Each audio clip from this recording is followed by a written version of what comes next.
Hello everyone, I am नवीन कुमार और यहाँ पर एक कंपनी है जो कि कैमरा बिजनेस के अंदर में काम करती है। कैमरेज वगैरह बनाती है और सर्विलांस सिस्टम के अंदर में काम करती है।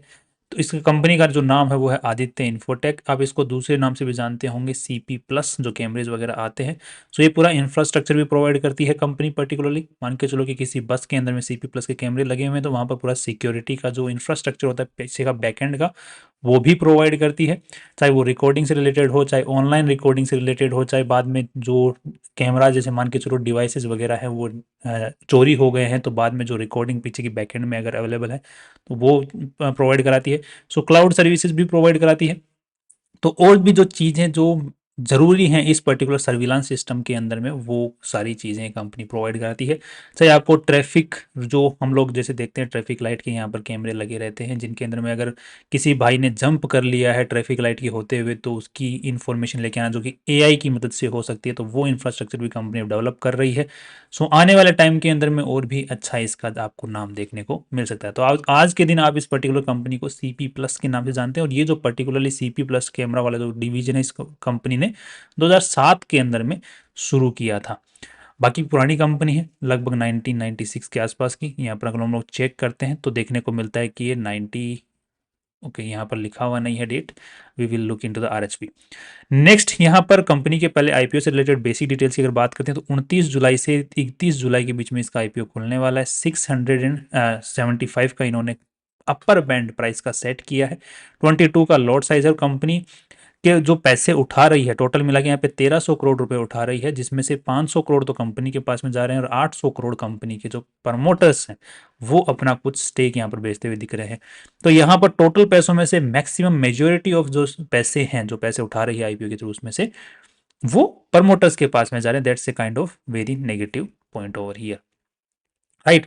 कंपनी के जो मालिक लोग हैं, प्रमोटर लोग हैं, उनके पास में 93% मालिकाना हक कंपनी में बिफोर द आईपीओ था। आफ्टर द आईपीओ 77% के आसपास में रह जाने वाला है। That's great. दैट मीन्स कि कंपनी को यहाँ पर पैसों की ज़रूरत है या नहीं है, कंपनी के प्रमोटर्स कंपनी को पैसों की ज़रूरत थी या नहीं थी, उसके बावजूद भी अपना स्टेक बेच के जो है शेयर होल्डिंग को सेबी के रूल्स के अकॉर्डिंग वहाँ पर लेके आ रहे हैं लेवल तक।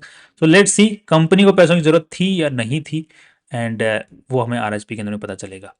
नेक्स्ट, अभी क्योंकि अभी तक जो डिटेल्स हम लोग देख रहे हैं उसके अकॉर्डिंग तो पता चल रहा है कि कंपनी को ज़्यादा पैसों की जरूरत नहीं है, प्रमोटर्स को ज़्यादा पैसों की जरूरत नजर आ रही है और वो अपना स्टेक बेच के यहाँ पर अपना विजय भरने की कोशिश कर रहे हैं। कंपनी जो पूरी वैल्यू लगाई है वो 8,000 करोड़ रुपए की लगाई गई है आज के दिन।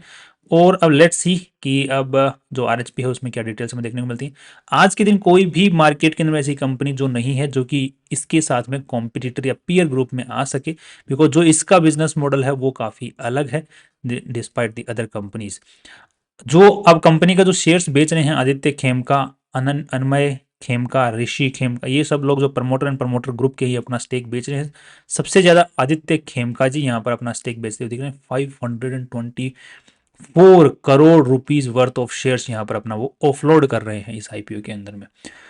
नेक्स्ट, यहाँ पर जो पैसे, थोड़ा पैसा कंपनी के पास में भी जा रहा है, लाइक अच्छा खासा पैसा कंपनी के पास में भी जा रहा है, तो उसमें से 375 करोड़ रुपीज तो कंपनी बोली कि हम लोन चुकाने में काम में लेने वाले हैं। अच्छा खासा ही पैसा जो है वो लोन चुकाने में काम में आने वाला है। लेट्स सी क्या उसका जो असर है कंपनी के बिजनेस पे देखने को मिलेगा। यहाँ पर आदित्य खेमका जी आज के दिन इस पूरी कंपनी को चला रहे हैं। उन्हीं के पास में अच्छा खासा स्टेक बिफोर द आईपीओ और आफ्टर द आईपीओ रहने वाला है। कंपनी पे कोई केसेस वगैरह खास देखने को नहीं मिल रहे हैं। दो टैक्स से रिलेटेड जरूर यहाँ पर केसेस देखने को मिल रहे हैं, जिसमें कंपनी को 35 करोड़ रुपए तक का नुकसान हो सकता है। केस लिटिगेशंस वगैरह की हम लोग अभी बात की थी। नेक्स्ट, कंपनी की जो शुरुआत है वो 1995 के अंदर में हो गई थी, एंड उसके बाद में इन्होंने जो अपना जो बिजनेस आज के दिन जो सीपी प्लस वाला जो मेन बिजनेस है इनका, वो इन्होंने 2007 में शुरू किया था, राइट। इंडियन ब्रांड के अंदर में, इंडिया के अंदर में। उसके बाद में ये जो है अलग अलग मॉनिटरिंग सिस्टम और फिर इंफ्रास्ट्रक्चर डेवलप करना और अलग अलग इंडस्ट्रीज को कैटर करना, बिकॉज अगर आप बस में कैमराज अगर लगाओगे तो वहाँ पर आपको एक अलग टाइप का इंफ्रास्ट्रक्चर चाहिए। अगर आप किसी फैक्ट्री में अगर लगाते हो कैमरा तो आपको एक अलग इंफ्रास्ट्रक्चर चाहिए। अगर आप वो कैमरेज जो हैं उनको लगाते हो किसी हॉस्पिटल के अंदर में तो वहाँ पर आपको एक पूरा अलग से इंफ्रास्ट्रक्चर चाहिए। तो अलग अलग इंडस्ट्री के हिसाब से, अलग अलग सेक्टर की कंपनियों के हिसाब से कहाँ कैमरा का सिस्टम लगाना है, कहाँ पे सिक्योरिटी सर्विलांस सिस्टम लगाना है, उसके हिसाब से इंफ्रास्ट्रक्चर डेवलप करना इन्होंने कब कब कौन सा शुरुआत किया है उसके बारे में आप लोग सब देख सकते हैं। और कौन से पर्टिकुलर कैटेगरी का कैमरा इन्होंने कब लॉन्च किया वो उसकी भी इंफॉर्मेशन आप लोग यहाँ पर पढ़ सकते हैं। तो these are the milestones company had achieved. अभी 2024 की अगर बात करते हैं तो इन्होंने अभी AIL डिक्सन टेक्नोलॉजीज है उसको पूरा एक्वायर कर लिया है, और आज के दिन इनकी बहुत ही बड़ी एक मैन्युफैक्चरर कंपनी AIL डिक्सन आज के दिन देखने को मिल रही है। नेक्स्ट कंपनी की कोई होल्डिंग कंपनी यहाँ पर देखने को नहीं मिल रही है। रीवैल्यूएशन इन्होंने पिछले 10 साल के अंदर में करवाया नहीं है अपनी खुद का, और यहाँ पर जॉइंट वेंचर्स को यहाँ पर कुछ ज़्यादा देखने को नहीं मिल रहा है। यस, सब्सिडरीज जरूर कंपनी की 2 देखने को मिल रही हैं, शेंजेन CP प्लस इंटरनेशनल और AIL डिक्सन। AIL डिक्सन को तभी 2024 में इन्होंने मेनली पूरा स्टेक एक्वायर किया है, राइट। तो AIL डिक्सन के बारे में सबसे पहले हम लोग यहाँ पर देख लेते हैं। तो टोटल जो शेयर होल्डिंग है लगभग वो कंपनी के पास में ही देखने को मिल रही है। नेक्स्ट, अब जो AIL डिक्सन है उससे पर्टिकुलरली इस पर्टिकुलर कंपनी का रेवेन्यू कितना बन रहा है, तो यहाँ पर AIL डिक्सन से यहाँ पे 1400 करोड़ का रेवेन्यू जनरेट हो रहा है, और उसमें से जो नेट प्रॉफिट AIL डिक्सन है वो कमा नहीं पा रही है, वो नुकसान के अंदर में, बिकॉज AIL डिक्सन का मैक्सिमम जो रेवेन्यू है वो अपनी ही इस कंपनी को जो है माल सप्लाई करने से आ रहा है। तो प्रॉफिट यहाँ पर अगर ये कमाए वो कमाए, अल्टीमेटली होना तो एक ही कंपनी का है। हरिशंकर खेमका जी इस कंपनी के चेयरमैन हैं, और दूसरे जो आदित्य खेमका जी हैं वो मैनेजिंग डायरेक्टर हैं। तो यहाँ पर दोनों की आप इन्फॉर्मेशन देख सकते हैं, इनके पास में अच्छा खासा जो एक्सपीरियंस है वो देखने को मिल रहा है। हरिशंकर खेमका जी यहाँ पर लगभग 40 लाख रुपए महीने की साल की जो है सैलरी लेने वाले हैं, और यहाँ पर खेमका जी जो हैं वो बहुत ही अच्छी सैलरी लेते हैं, लगभग 10 करोड़ के आसपास में सैलरी लेते हैं, राइट, दैट्स फाइन। नेक्स्ट, यहाँ पर सिर्फ सैलरी ही नहीं लेते, इसके अलावा और भी लेने वाले कि जो नेट सेल्स होने वाली है उसका 0.40% लेने वाले, मतलब जितनी सेल कंपनी करने वाली है उसका 0.40 लेने वाले हैं, और जो एडिशनल सेल पिछले साल के मुकाबले की है उस पर भी 0.40 एक्स्ट्रा लेने वाले हैं। ऐसा इनका सैलरी स्ट्रक्चर देखने को मिल रहा है। That's nice. अब मेरे हिसाब से अगर नेट प्रॉफिट के ऊपर में लेते तो ज़्यादा बेटर था, बिकॉज उससे क्या कि कंपनी के जो मैनेजमेंट है उस पर असर पड़ता है। ये क्या सेल पे ले रहे हैं, नेट प्रॉफिट लेते तो प्रॉफिटेबिलिटी निकालनी है, उनका प्रॉफिटेबिलिटी भी ध्यान रहता है। अब इनका सिर्फ रेवेन्यू बढ़ाने के ऊपर में ध्यान है, और ज़्यादा सैलरी लेनी है तो प्रॉफिटेबिलिटी गई out of the window. Next company जो प्रॉपर्टीज आज के दिन यूज करती है वो मोस्टली ओन्ड बाय देम है, एंड यहाँ पर लीज के ऊपर में भी देखने को मिल रही है, but the lease is for the longer term period के लिए है, तो so that's not an again issue यहाँ पर। तो प्रॉपर्टी वाइज यहाँ पर कोई इश्यू ज़्यादा नजर नहीं है। आज के दिन 1276 एम्प्लॉयज काम कर रहे हैं इस पर्टिकुलर कंपनी में, और मेनली सेल्स जो है उसी में काम कर रहे हैं, सेल्स सर्विसेज में है। क्योंकि अगर आप आगे चेक करते हैं तो कंपनी मैन्युफैक्चरर तो आज के दिन थी नहीं, कंपनी जो है अपने कैमराज कहीं और से बनवाती थी, और जो दूसरे इक्विपमेंट्स हैं वो भी कहीं और से एक्वायर करती थी और बाद में उनको बेचती थी। तो मेनली इनका काम क्या था, सिर्फ बेचना। एक्वायरिंग तो कहीं और से हो रही है पूरी की पूरी, राइट। तो सिर्फ बेचना ही, तो इसीलिए इनके आप लोग देखोगे तो सेल्स जो पीपल हैं वही इनके कंपनी के अंदर में ज़्यादातर देखने को मिल रहे हैं। आज के दिन जो मार्केट है, इंडियन मार्केट है, उसका एक डोमिनेटिंग प्लेयर है, जब सब लोग जानते हैं इस पर्टिकुलर चीज़ को। और इंटेलेक्चुअल जो इन्होंने नाम वगैरह CP प्लस एंड अदर जो ट्रेडमार्क्स हैं, इनके जो नाम है वो इन्होंने रजिस्टर करवा रखे हैं, other peoples can't use them, और अच्छे खासे ट्रेडमार्क्स रजिस्टर इन्होंने करवा रखे हैं। नेक्स्ट, कंपनी का जो टॉप 10 कस्टमर्स है वहां से सिर्फ 18% रेवेन्यू आता है। दैट मीन्स कि कंपनी का एक डिवर्सिफाइड पोर्टफोलियो यहाँ पर देखने को मिला है। जैसे कंपनी का जो ज़्यादातर जो माल होता है वो इंडिया में ही बिक रहा है आज के दिन, और उसमें भी अगर हम लोग चेक करते हैं यहाँ पर तो ओके, एक सेकंड में आपको पहले दूसरी चीज़ दिखा देता हूँ, एक सेकंड। ओके, तो यहाँ पर कंपनी का जो मैक्सिमम जो माल है वो डिस्ट्रीब्यूटर्स के थ्रू बिकता है, ऑनलाइन ज़्यादा नहीं बिक रहा है आज के दिन, राइट।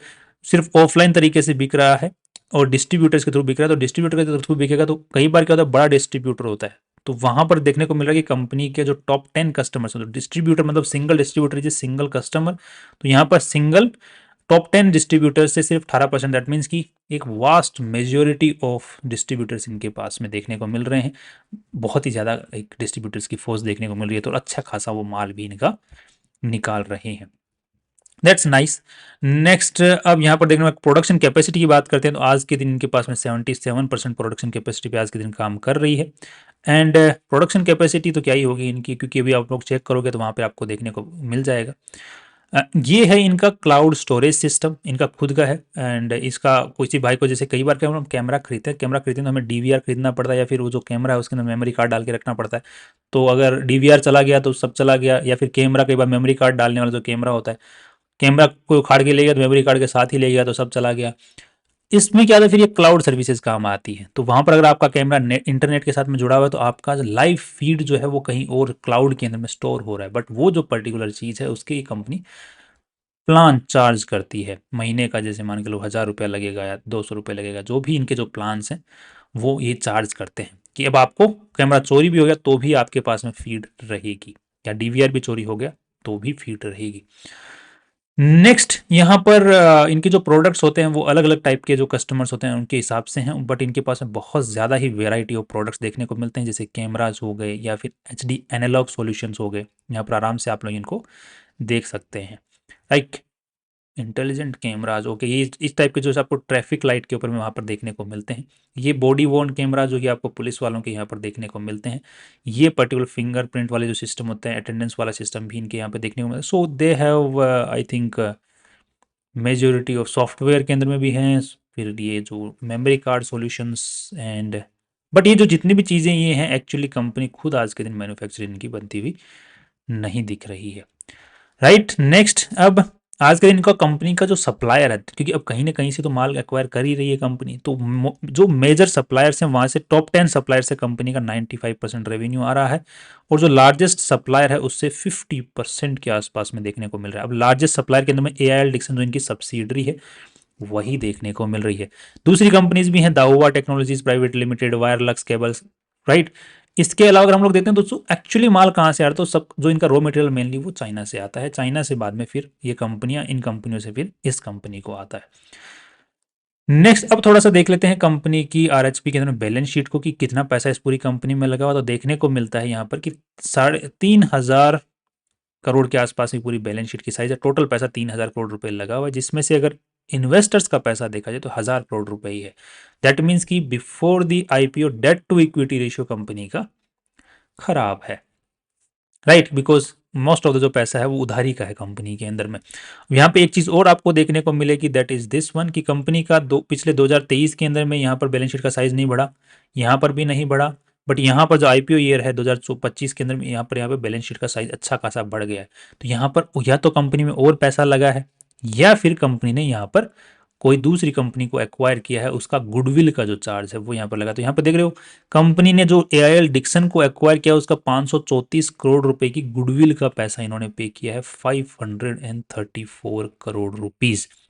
तो ये गुडविल है, दैट मीन्स कि इस कंपनी ने जो दूसरी कंपनी एक्वायर की है उसके जो एसेट्स की जो वैल्यू थी, जो मेन एसेट्स की जो वैल्यू थी वो तो मान के चलो कि 100 करोड़ ही थी, बट जो अगर मान लो इस कंपनी ने उसको 600 करोड़ रुपए दिए हैं तो 100 करोड़ रुपए के तो एसेट्स वगैरह आ गए, बट बाकी के 500 करोड़ किस बात के दिए, तो वो देते हैं गुडविल के, नाम के, प्रोसेस के, जो बिजनेस इनको ने जो साइकिल बनी हुई है उस पर्टिकुलर कंपनी की उसके, राइट।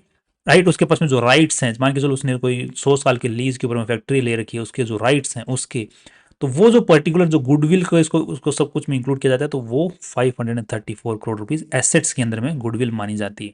बट वो खैर बिजनेस में कुछ काम नहीं आती है, बिकॉज बिजनेस के अंदर में तो CP+ ही जो गुडविल है CP+ की वही काम आएगी, वो तो बैकएंड में रहेगी, वो तो प्रोडक्शन के काम आ रही है, but still they acquired that company in the महंगा। नेक्स्ट, इनका जो दूसरी चीज जो इनको बैलेंस शीट को बढ़ा रही है वो इनका ट्रेड रिसीवेबल, दैट मीन्स कि माल चला जा रहा है, बिक जा रहा है, बट कैश फॉर्म में नहीं आ रहा है, जिसकी वजह से कंपनी को जो पैसा जो ट्रेड्स पेएबल है यार, कि उधार में माल उठाना पड़ रहा है, और उधार में माल उठा के फिर बेचना पड़ रहा है, और फिर और माल उठाने के लिए पैसा तो अब आगे से तो आ नहीं रहा, तो और माल अगर कंपनी की अगर इंक्रीज करना है, कि मान के चलो पहले 10 डिस्ट्रीब्यूटर थे फिर 20 हो गए, तो 20 हो गए तो अब पहले जो 10 डिस्ट्रीब्यूटर उन्होंने माल का पैसा दिया नहीं है, सिर्फ कॉस्ट एक्वायर कर ली, राइट। अब 10 डिस्ट्रीब्यूटर और नया ऐड किया, उनको माल कैसे पहुंचाया जाए, तो उनके लिए फिर यहाँ से उधारी में ही माल उठाना पड़ता है, फिर देना पड़ता है। तो जो कंपनी नेट प्रॉफिट कमा ले पा रही है वो कैश की फॉर्म में कंपनी के पास में नहीं आ रहा है, वो बहुत बड़ा इश्यू यहाँ पर देखने को मिल रहा है, जिसको अगर हम लोग यहाँ पर चेक करते हैं तो वो आपको यहाँ पर देखने को मिलेगा। जैसे कि हम लोग यहाँ पर देख पाएंगे कंपनी का अगर नेट प्रॉफिट्स को देखेंगे तो यहाँ पर देखने मिलेगा 108 करोड़ रुपए कंपनी ने कमाए, यहाँ पर 113 करोड़ रुपए कमाए, यहाँ पर 315 करोड़ रुपए कंपनी ने कमाए, बिकॉज कंपनी सब्सिडरी भी यहाँ पर इंक्लूडेड है, उसकी भी इनकम यहाँ पर इंक्लूड की गई है इस साल के अंदर में। तो 315 करोड़ रुपए कमाए, तो बट यहाँ पर अगर आप कैश फ्लो को चेक करोगे तो इनका ट्रेड रिसीवेबल्स 312 करोड़ रुपए पे बन गया। तो मतलब जो नेट प्रॉफिट कंपनी का होना चाहिए था वो आया ही नहीं। जो कि कंपनी को आगे फ्यूचर के अंदर में अपने जो प्रोडक्शन साइकिल है या फिर जो रेवेन्यू इंक्रीज है उसमें बेनिफिट करता। तो अब उधारी के बेसिस के ऊपर में रेवेन्यू इंक्रीज करना पड़ेगा, जो कि कंपनी को अगेन ज़्यादा धक्का देगा, जैसे इंटरेस्ट की फॉर्म में या फिर एवरीथिंग एल्स। तो कैश फ्लो इस कंपनी का आज के हिसाब से अगर देखा जाए तो कैश फ्लो खराब है because of the trade payable thing. So negative के अंदर में है कैश फ्लो मेनली देखा जा रहा है यहाँ पर, and this is not a good sign. So company का हालत खराब है कैश के हिसाब से। तो इसीलिए मैंने शुरुआत में बताया था कि जो आईपीओ से कंपनी पैसा उठा रही है, जिसमें जो प्रमोटर्स हैं वो यहाँ पर अपना स्टेक बेच के खुद की जेब में पैसा डाल रहे हैं, जबकि कंपनी को पैसों की ज्यादा जरूरत नजर आ रही है। तो वो अगर पैसा कंपनी के पास में आता तो ज़्यादा बेटर बेनिफिशियल रहता। बट यहाँ पर प्रमोटर्स सोच रहे हैं कि अच्छी वैल्यूएशन के ऊपर क्यों ना खुद का स्टेक भी बेच लिया जाए।